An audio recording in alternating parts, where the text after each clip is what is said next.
Pag-deploy ng warships ng Pinas sa WPS, US Navy pinagtanggol ang Pilipinas sa Spratly Island at isang Chinese diplomat pinalayas.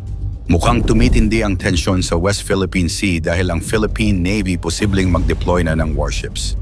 At sa isa pang balita, isang US Navy destroyer naglayag malapit sa Spratly Islands. Ano ang naging reaksyon ng China na bahala nga ba at isang Chinese diplomat pinalayas dahil sa umano'y pakikialam sa domestic affairs saang bansa ito? Iyan ang ating aalamin.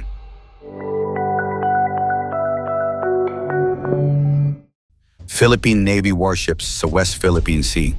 Ang tumitinding tension sa West Philippine Sea ay nagtutulak sa posibilidad na mag-deploy ang Philippine Navy ng kanilang warships upang magbigay suporta sa mga resupply missions ng mga barko ng Pilipinas. Ito ay matapos makita ng Philippine Coast Guard, PCG, at Bureau of Fisheries and Aquatic Resources ang nakabuntot na People's Liberation Army Navy Vessel 500 sa isang Philippine Coast Guard, so PCG's vessel, 300 yards lamang ang layo mula sa barko ng Pilipinas. Ito ang parehong araw na binumbahan ng tubig ng Chinese Coast Guard ang BRP Datu Pagbuaya ng BFAR sa Bajo de Masinloc.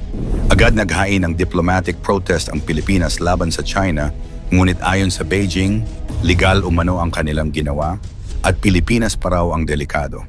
Ang insidenteng ito ay nagdulot ng masidhing reaksyon mula sa National Task Force on the West Philippine Sea, NTF-WPS, na nagpahayag na may karapatan ang Pilipinas na magpadala ng mga warship upang depensahan ang soberanya nito.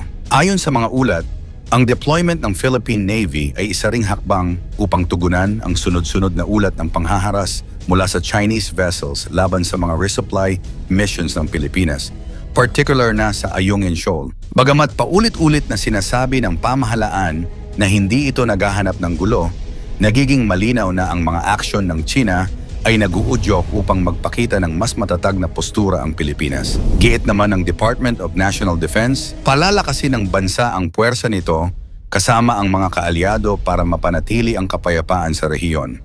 Ngunit sa kabila ng lumalaking tensyon, nananatili sa monitoring mode ang Philippine Navy. Nilalayon nitong iwasan ang karagdagang tensyon na maaaring magdulot ng direktang komprontasyon.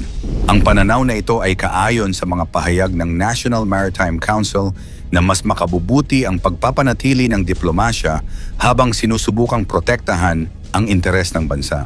Ang sitwasyong ito ay nagpapakita ng masalimuot na balanse na hinaharap ng Pilipinas sa pagitan ng diplomasya at pagpapakita ng lakas. Habang pinoprotektahan ang soberanya, kailangang isaalang-alang ang epekto ng bawat hakbang upang maiwasan ang tuluyang eskalasyon ng alitan. Ang tensyon sa West Philippine Sea ay patuloy na tumitindi. Nagbubunsod ito ng mga hakbang mula sa Pilipinas upang protektahan ang soberanya nito. Habang nananawagan ang bansa ng mapayapang solusyon, malinaw na ang pagsuporta ng mga kaalyadong bansa tulad ng US at Japan ay nagbibigay daan para sa mas epektibong pagtatanggot laban sa patuloy na pambubuli ng China. Ngunit ang pagpapalakas ng presensya ng militar sa rehiyon ay nagdadala rin ng panganib na lalong magpalala ng sitwasyon. US Navy destroyer lumayag malapit sa Spratlys. Lumalakas ang tensyon ng China at Amerika kasabay ng paglalayag ng isang US Navy destroyer malapit sa Spratly Islands, bahagi ng tinatawag na Freedom of Navigation Operations ng Amerika. Ang operasyong ito ay hindi lamang para ipakita ang presensya ng US sa rehiyon, kundi para rin ipahayag ang suporta sa mga kaalyado nito, kabilang ang Pilipinas. Sa parehong rehiyon, nagsasagawa rin ng maritime exercises ang Japan Maritime Self-Defense Force, Philippine Navy at US Navy upang patatagin ang kanilang interoperability at tumugon sa mga banta sa seguridad ng karagatan. Tila malinaw na ang hakbang ng US ay isang tugon sa patuloy na agresyon ng China sa West Philippine Sea. Hindi naman ito nagustuhan ng China. Ayon sa Chinese Foreign Ministry, ang FONOPS ng Amerika ay isang provocation na lalo lamang nagpapalala sa sigalot sa rehiyon. Pinanatili ng China ang kanilang posisyon na sila ang may soberanya sa halos buong South China Sea, kabilang ang mga pinag-aagawang teritoryo tulad ng Spratly Islands na kinikilala ng United Nations Convention on the Law of the Sea bilang bahagi ng Exclusive Economic Zone ng Pilipinas. Gayunpaman, nanindigan ang Estados Unidos na ang kanilang layunin ay ang pagpapanatili ng freedom of navigation at pagtitiyak ng pagsunod sa international law.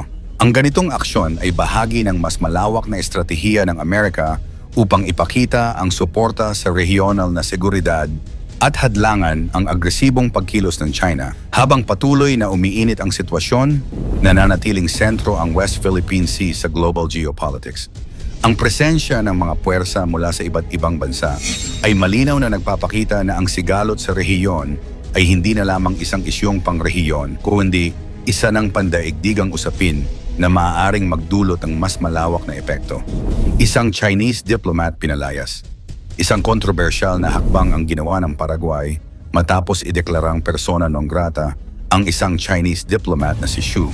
Ayon sa mga ulat, si Xu ay hinihinalang ng himasok sa mga domestic affairs ng bansa, tulad ng paghikayat sa Paraguay na putulin ang diplomatic ties nito sa Taiwan. Agad na binawi ng Paraguay ang visa ng diplomat at binigyan siya ng 24 oras upang lisanin ang teritoryo nito.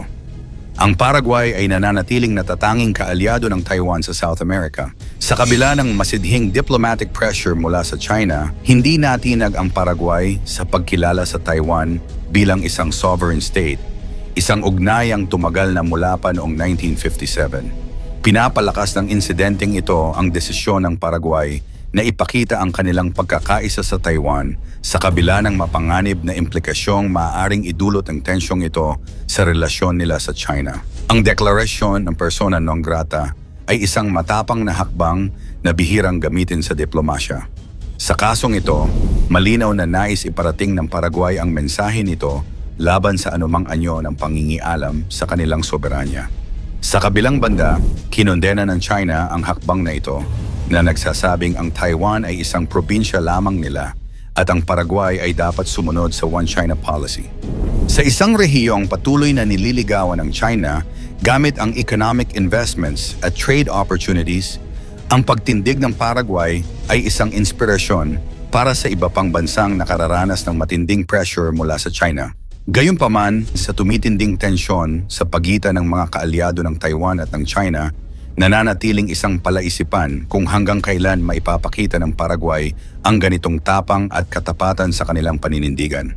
Ang tatlong balita ay malinaw na nagpapakita ng masalimuot na dynamics sa pandaigdigang politika. Sa West Philippine Sea, ang agresibong presensya ng China at ang hakbang ng Pilipinas na palakasin ang ugnayan sa mga kaalyadong bansa tulad ng US at Japan ay nagpapakita ng masusing pagtatanggol ng soberanya. Gayunpaman, ang panganib ng eskalasyon ng tensyon ay hindi maikakaila, lalo't ang pagkakaroon ng militarisasyon ay nagdadala ng banta ng direktang konfrontasyon.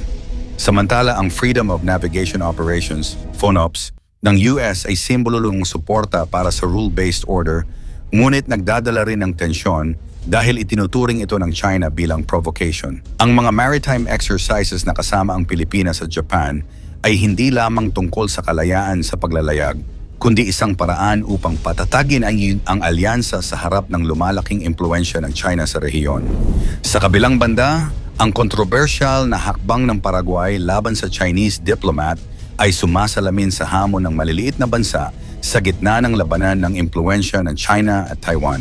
Ang pagpili ng Paraguay na panatilihin ang diplomatikong relasyon sa Taiwan sa kabila ng pressure mula sa China ay nagpapakita ng lakas ng prinsipyo nito. Makikita rito ang mas malaking geopolitical chessboard kung saan ang mga bansang ito ay nagtatangkang ipagtanggol ang kanilang interes sa harap ng tumitinding hamon sa pandaigdigang seguridad, lalo na laban sa panggigipit ng China. Ano ang masasabi mo tungkol sa mas tumitinding agresyon ng China, hindi lang sa Pilipinas kundi sa iba pang mga bansa?